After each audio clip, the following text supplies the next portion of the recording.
بسم اللہ الرحمن الرحیم۔ آپ دیکھ رہے ہیں ابلاغ ٹی وی اور میں ہوں عزیر احمد خان۔ نیب نے مریم نواز کو اور نواز شریف کے کزن کو گرفتار کر لیا چودھری شوگر ملز کے کیس میں۔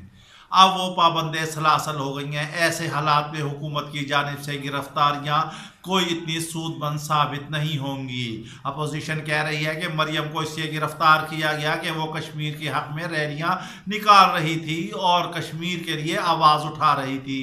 حکومت نے کشمیر کی آواز کو دبا دیا ہے۔ ایسے حالات میں جب حکومت اور اپوزیشن کا یکجان ہونے کی ضرورت ہے، حکومتی اقدامات سمجھ سے ماورا ہے کہ وہ ایسے اقدام کیوں اٹھا رہی ہے۔ گرفتاریاں کرے، ضرور کرے، منی لانڈرنگ میں کرے، سب کچھ کرے، مگر یہ وقت اس بات کا تقاضا نہیں کرتا، کیونکہ زرداری نے بھی کہا ہے کہ مجھے لگ رہا ہے کہ اگلی باری میری بہن فریال تالپور کو گرفتار کر لیا جائے گا۔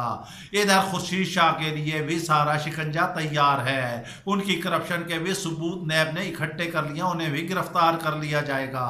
لیکن کیا اس سے ہم بین الاقوامی برادری کو کیا پیغام دیں گے؟ مشترکہ اجلاس ہو رہے ہیں اور اس میں ابھی تک کوئی بھی دنیا کو مثبت پیغام نہیں گیا۔ آج جب شیخ رشید نے سمجھوتا ایکسپریس بند کرنے کا اعلان کیا تو فواد چودھری نے انہیں آڑے ہاتھوں لے لیا اور انہوں نے کہا کہ یہ شیخ رشید کا نہیں، فارغ نافذ کا کام ہے۔